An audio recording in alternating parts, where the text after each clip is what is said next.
So hello ladies and gentlemen, Dave Dobbs here. It's the 19th of September 2025 and I just wanted to do a follow-up video to the video that I just posted a couple of days ago, and I brought into that video what I'm going to make the thumbnail of this video. I'm just sort of departing now, leaving kind of Honey Street, and which is very close to where I came to kind of be close for the summer solstice and what have you, very near Avebury. And I'm leaving. It's sunset now, and all the midges are out and what have you. So I keep kind of like nudging through lots of them. But I've got to move my boat down now and start getting it closer to Bath and to Bristol and places like that. And I feel like I've been on a bit of a spiritual pilgrimage coming up here to Avebury, because I came up here when, you remember, on the solstice, which was literally when the Americans bombed Iran, and I knew it was going to happen. It just broke my heart to see the whole thing happen. But I will just finish where I opened this video about that shot that I showed, and I asked you, the audience, if you knew what the date of that shot was, because Mr. MBB 333 posted it, I think about 2 or 3 weeks ago, and I was mesmerised by it. I was actually mesmerised by it because it reminded me of the shot that, like I say, that Calvin Looking for Hobbs posted on the 15th of October 2020, and I'm expecting to see that very shot. I was expecting to see that very shot literally around about the time of the end of July, the beginning of August, when I'd said that we'd have when the oceans would rise up in the northern hemisphere, somewhere in the northern hemisphere, and cause a potential tsunami. And we'd get a very similar thing, that in terms of the bunching up of the ocean, whether we'd get the tectonic plate shifts, but of the same thing that happened on the 11th of March 2011.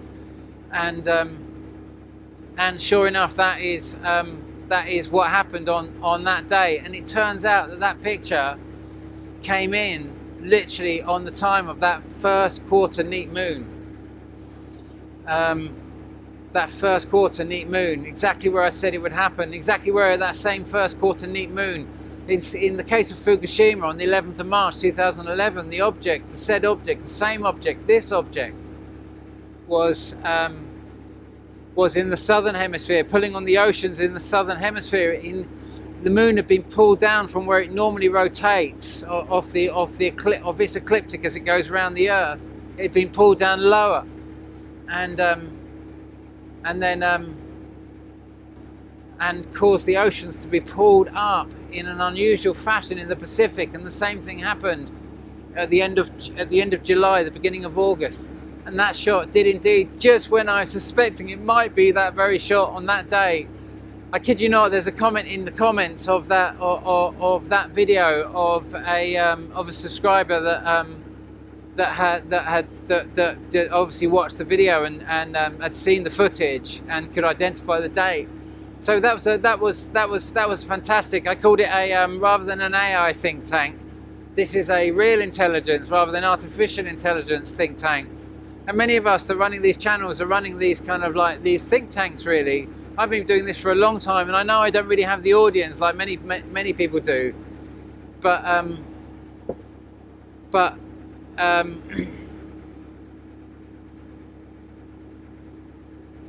I know there's a lot of video makers and a lot of content creators that have watched me for a long time, and that's why I keep this running, really, because I know that I'm here, even though I might not be listed in the algorithms, even though I might not get the hits from the traffic. I don't know, but I know that key people this is the most sensational data I think that comes in with these shots.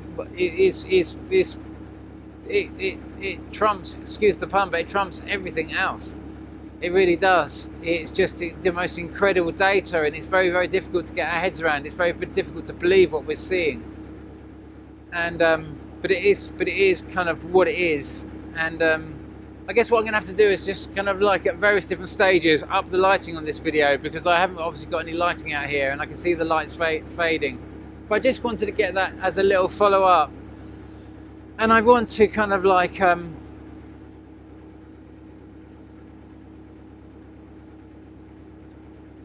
want to kind of like I want to talk a little bit about the spiritual process of what's happening here. You know, I mentioned before about how this is no different to the time of kind of, this flyby is no different to the flyby that happened in 1588. This would be the same object that caused the same great storm when the Great Tempest came in, like I say, where we had Sir Francis Drake playing bowls in Plymouth as the fleet came in, absolutely knowing that he couldn't wage war. And because he would go against the gods, because basically with this big blue object, though I call it Pluto in my penultimate model, I call it that just to try and make you understand that Pluto, Uranus, Neptune, Jupiter are all one and the same thing. They're the blue Kachina that has been reinvented in multiple different ways to hide this big celestial object. But obviously Pluto names it as the god of the underworld, and I'd like to elevate it back to what it really is, the blue Kachina, and to what it is to me, which is the fifth dimension. As I'm understanding the fifth dimension, it's and I feel there's multiple heavens, but it is a heaven. It is a heaven, and it's a sacred space. It's where we go when we're ready to coexist on a consensual level with other souls, rather than having our own individual earth astral realms. And so there's periodic times where we can jump from this realm from the third dimension and elevate ourselves to a higher consciousness. And this is where it all gets a little bit complicated, because what I'm understanding now, because of what happened to me at the beginning of this year, is that we're all coming into this realm from the fifth. We've all done this before. In actual fact, we haven't done this specific bit that we're living, that you're living and I'm living right now. We haven't done this before. This is what makes it so unusual this time compared to just a matter of months ago. In my opinion, this is based on my opinion and my understanding of all that's happened, and I might be wrong, so wrong, but it is nonetheless a window. And we all need to look at all these different multiples of windows to develop and understand our own worldview in this. So don't be scared of information. You know, you're all developing your own worldview, as Nassim Haramein would call it, who's an incredible kind of like physicist, astrophysicist, and he was only postulated the ideas of the sun moving and all the planets spiraling behind. And of course that doesn't really work when you really think about the systems that we see, certainly on the galactic plane, and all the planes that we see orbiting way beyond all the different kind of like galactic kind of Milky Ways beyond our own galactic system. You know, we see everything existing in planes. We see everything exists in planes. It doesn't move along, spiraling along. Nonetheless, Nassim Haramein's model gave us this first idea of the movement of the sun, and because every planet that's been added to the sun since kind of like to the sun being a kind of like heliocentric model has given every planet a different kind of perihelion point round the sun, implying that the sun has a different direction for each different orbiting body, or which kind of nullifies and gives you a static sun, or you just accept that it is a static sun model that you live in. And why all these different objects can come in and have and express different perihelion points round our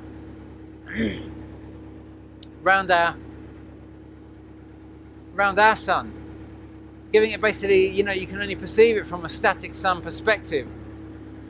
And our sun from a static sun perspective I certainly saw the Stephen Burns latest video when he talked about a convergence of comets, remembering that normally we expect to see, you know, Halley's Comet like every 76 years, and suddenly we get supposedly 7 comets now all converging at the same time. Like I say, you know, I come from the time of old school where it was just Halley's Comet every 76 years until 1998, and then, you know, Comet Halley-Bopp turned up, and then we were like, oh my god, and we're falling over ourselves with disbelief that suddenly we could get in our lifetimes not only kind of Halley's Comet, but kind of like but Comet Halley-Bopp as well, which was basically 76, you know, basically 150 years worth of comets in our lifetime. And then suddenly in 2011 Comet Elenin turns up, and then Comet Ison, and then they're just like the buses. Then we get minimum 1 a year, more like 2 to 3. Like last year, how many did we have last year? It was just insane. Anyway, you see the massiveness of what's going on, the massive increase in storms. And then I just, you know, today I just saw that in the Kamchatka Peninsula just had a bigger earthquake right at this point. Remember, we're still at the Neep moon point, but we're just coming out of the Neep moon, heading towards the, so we're just leaving the third quarter, if you like, and we're coming now back to the new moon. And this object clearly has just passed us and now is heading out. We're seeing massive asteroid activities. We're seeing all the seismology. Remembering, I'm predicting all of this in advance. I'm calculating all of this. I'm not predicting, I'm calculating this in advance by the mathematics of the seismology and the sightings, what we're seeing, and everything else that goes with this. I'm of a mind that we've done all this because when I realised that, you know, it's been a bit of a kind of like, I want to explain one of the first visions that I had, and sorry if the light goes here and what have you, but I'll try and up the light on the adjustments and that sort of stuff. I think that what's probably going to happen is we're going to lose video, but we're just having a little discussion here really more than anything else. But the one of the first visions I had in South America was one of the first times I'd gone out there was I knew I was going to go on a journey. This massive snake appeared before me. This massive snake, its eye alone was as big as was this big. Its eye alone, and I'd been reading about Sachamama, this massive snake that exists in the jungle on my way to the Amazon that time. So I'd been kind of got it in my head, I guess, about this massive snake called Sachamama, that snakes grow out of his, the trees grow out of his back, and it never moves, and that it brings the prey to it. It's the intention. It puts out the serenity of the, if you like, of the deer or animals that they would hunt, that the indigenous would hunt, and the hunter could hone in, and you could end up walking into the snake's mouth, that the hunter becomes the hunted just by the essence of its intention.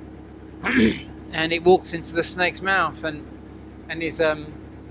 so it's this great serpent of the jungle. Anyway, this massive snake appeared before me, and I was asked the question if I wanted to go on this journey, and I said yeah. And I went through the snake's eye, and I went through what was like a big ayahuasca vine. It was like this big kind of like portal, and I came out at this massive great tapestry, and it was a collage of this life, and in the middle of this collage was a pair of boots that came with a bit of a story that made me feel a bit like embarrassed, and because of kind of like because of things, and I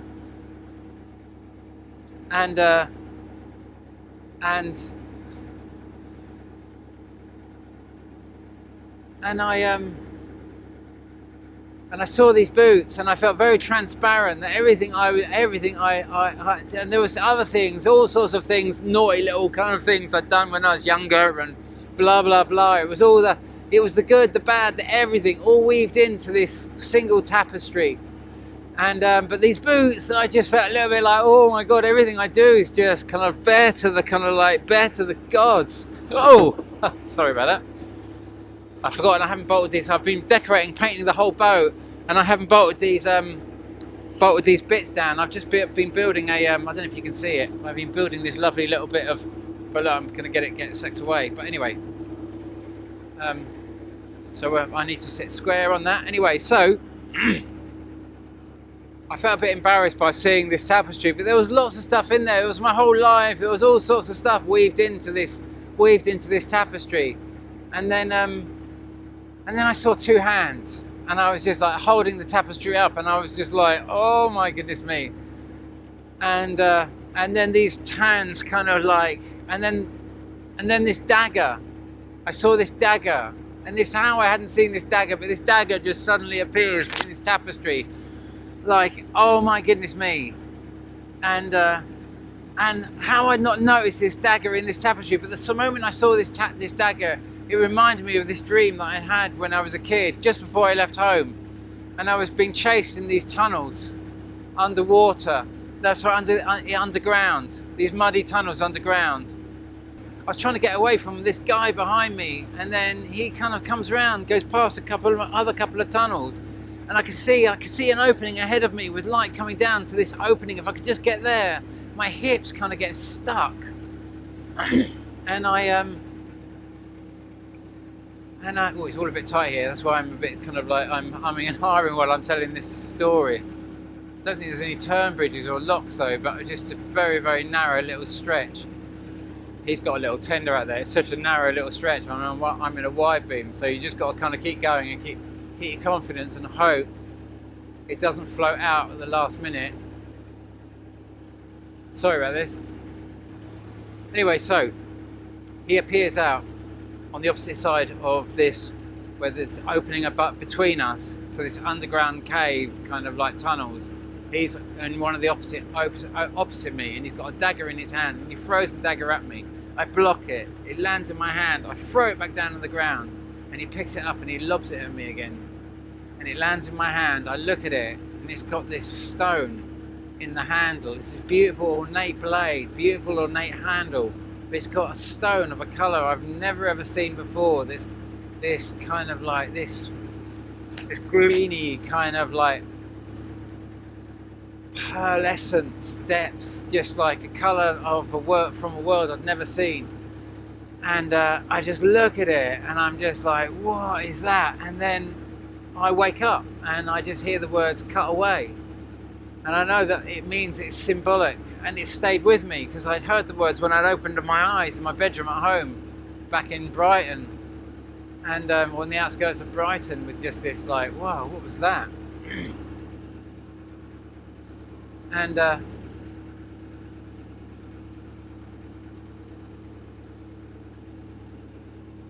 there's this dagger in this vision. I'm in South America in Iquitos doing the ayahuasca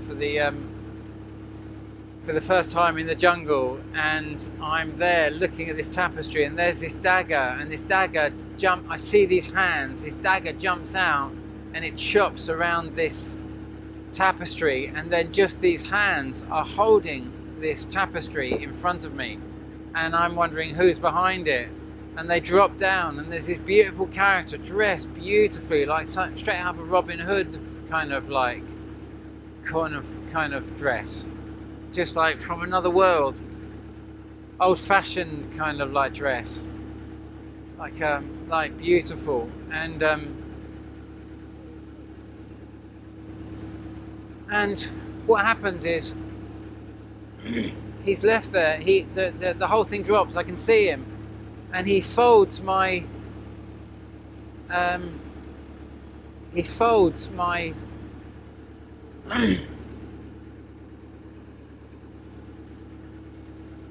my life, my tapestry that is this life, over his arm. Very gently puts it over his arm and leans forward and I can't see his face, and he leans forward and shows me his tunic. Shows me in his tunic, and he's got loads of these fabrics in his tunic, like he's had many lives. And I look back and see, I feel euphoric because I feel that he's telling me that I've got many lives, that this is my higher self talking with me.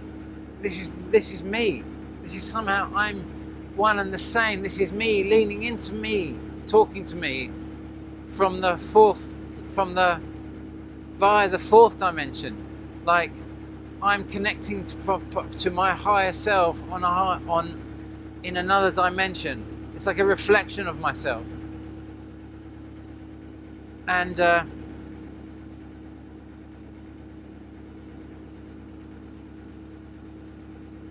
I see this kind of like, I see the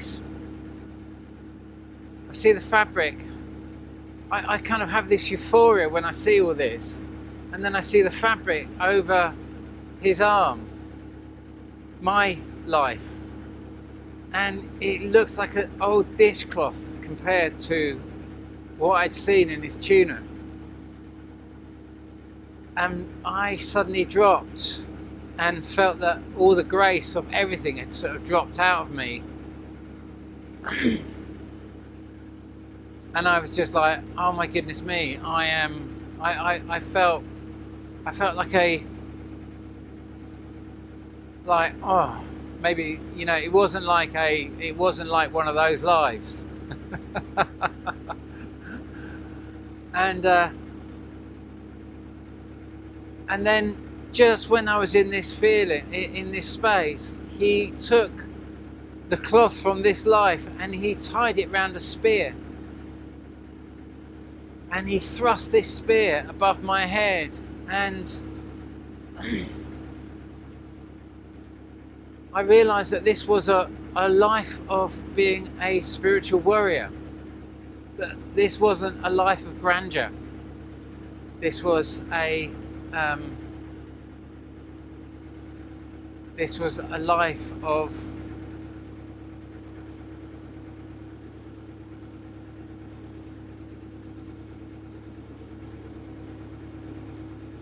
being a kind of spiritual warrior for truth, if you like. I knew it was going to be a challenge to do the things that I was going to have to do. It was like there was a mission.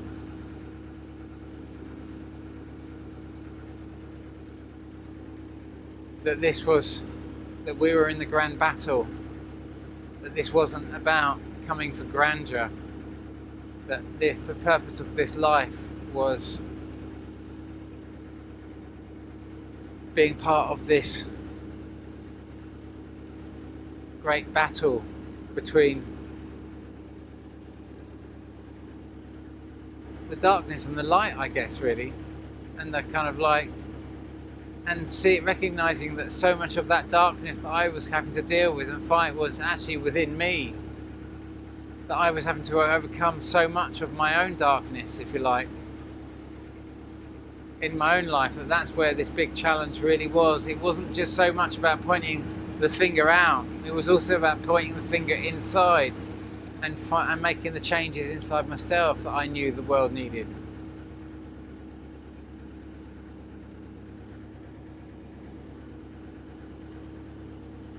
And that's the reason I talk about that is I feel that was a big part of what happened to me at the beginning of this year on February the 14th.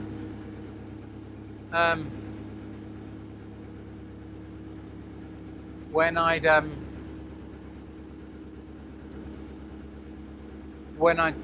I'd smashed my head. If it was on February the 14th. No, sorry, it was February the 14th that the asteroid came through. It was in March that I'd read that so February the 14th the asteroid came smashing through the window just after I'd made the video and said that we are in Asteroid Alley. We're right next to them now. and we will be through this whole kind of process, basically, right through until we go. We're in this now. Sorry, multitasking with the we're having to go through some very thin passages here. But what had happened was that I had the experience of when I fell into the engine bay of this boat. My boat had broken down, and it was taken ages to try and fix the injector pump. Nothing I could do. Everything I did, I stripped it down so many times, and there was nothing wrong with the internal components yet. I could not kind of get it to bleed. I'd replaced all the kind of like the internal pump vanes and everything else like that.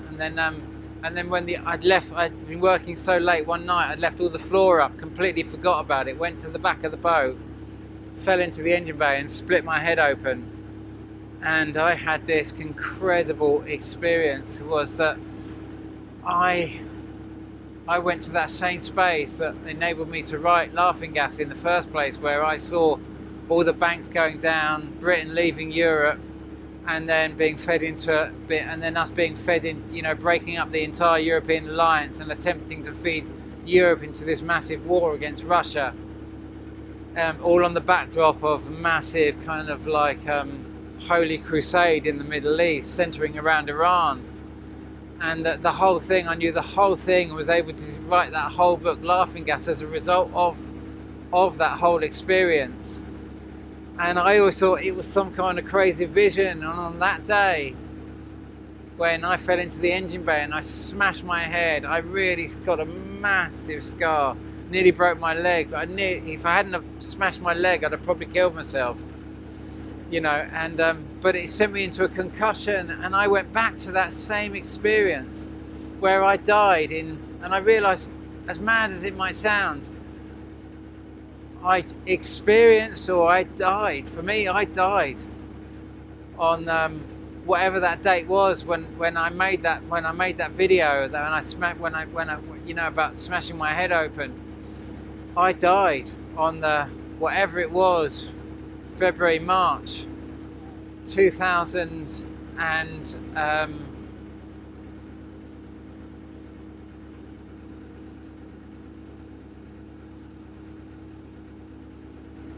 25. In, if you like, another version of myself. We'd never got further than that day, than early February, March 2025. We'd never got to this point. We all left due to a massive cataclysm, not because we were being punished, but because we knew that we would not make it through. So we all died, went to a higher place, went to the fifth, and then came back and did this whole thing again, and have been doing this whole thing again. What had happened for me really in this big process was that to write Laughing Gas, I'd gone out to South America to do the death that I couldn't do when I died. Instead of when I died in the old 2025, I couldn't go to the fifth because I was too traumatized with the sadness of not doing all that I could have done to save this world. So I died with this terrible, terrible, terrible guilt, this tragic guilt I couldn't transcend, and because I couldn't break away from that guilt, I couldn't cut away and realize that this wasn't human karma. This was a bigger process, that humanity was being subverted, and that we were all going to go to bring a higher help in. And so I got reincarnated, if you like, back into this life. And so began a very convoluted... I came back to myself in 2006. I arrived at myself in 2006. In a field.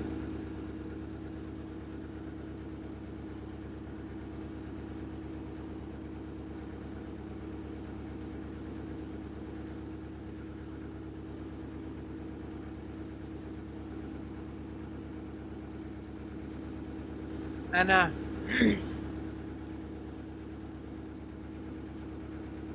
I was crying, knowing all this stuff, knowing this whole thing, everything, all the stuff that you can see this happening now. I knew it all, except that I died 3 months before now,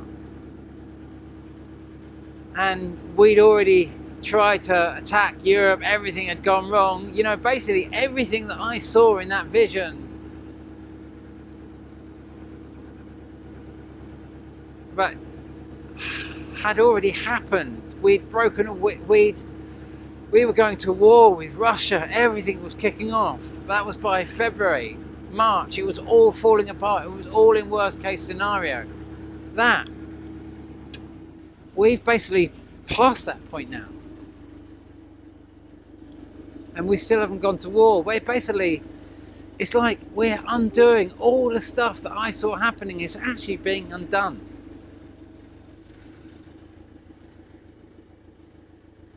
That all the stuff that I saw happen had happened by then.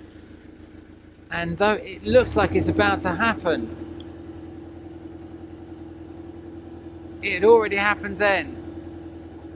And it hasn't happened now. Even though they desperately want it to happen. But look what's happened now. Trump has turned into, he's the Penguin straight out of Gotham City. It's like some kind of you just couldn't make it up in a million years. It's literally a character. He's literally a character straight out of a Marvel cartoon. I saw him the other day talking about talking about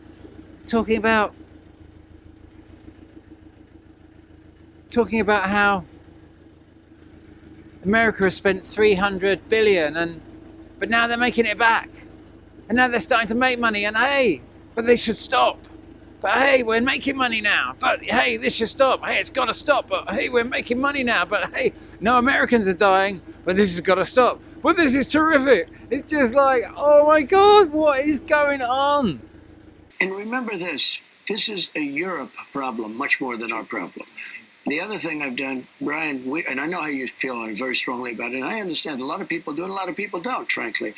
But we were spending $350 billion on a war that was across the ocean.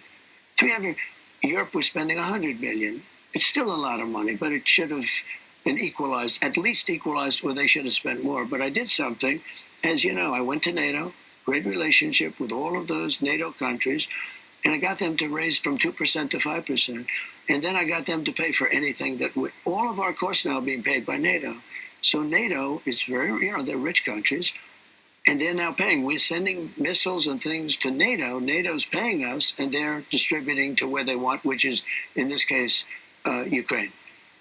Mr. President. Which is a big saving. That's a big difference. We're not spending.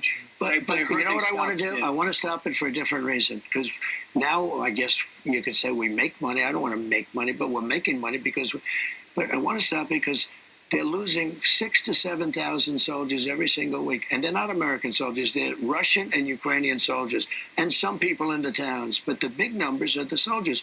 They're losing. Last week, they lost 7,018 soldiers. A little bit more Russia than Ukraine. But they're both, they've lost 1.5 million soldiers fighting back and forth. I want to stop it on a human basis. Their souls. They're Russian souls. They're Ukraine. They're not American. Yeah. But I just feel I have an obligation to do it. What is going on? It's like a theatre show. But of course, it's hilarious. It's just so hilarious. It's all turning out that this guy that they've got down who's did the bang bang, it turns out that he was a mega MAGA supporter. He wasn't left-wing at all. Why they're saying he was left-wing, and now the whole thing is just like, it seems the bullet was potentially travelling in the complete opposite direction, and the whole thing's a massive theatre show. It's just like, but anyway, some of you are seeing through it, and I promise you've got great assistants helping you through this, because we're right next to lots of activity right now. But we're all doing this, believe it or not. Our souls are coming in from the fifth dimension here. Remember, humanity is just the paintbrush at which this massive, if you like, painting, this tapestry is actually, this canvas is painted. It's just a paintbrush. that the soul is coming through. Humanity is not the enemy here. It's the story that's coming through it at this massive time, at this massive crossing, and the big blue planet is here.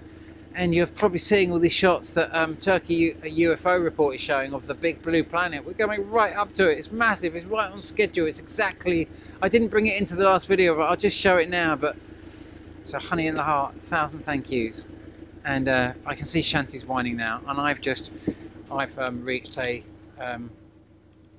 turny bridge. You probably can't see that now. I'll try and turn it up, but I've got to do the turn bridge and what have you. So honey in the heart, if you can see me still, all the love in the world. Thank you for following me this far. Sorry it's a bit of a kind of like, it's a wondering kind of like video, but it's just to try and tell you that it is going to be alright. This is not the end of this world. It's just a little process that we're going through. Ciao.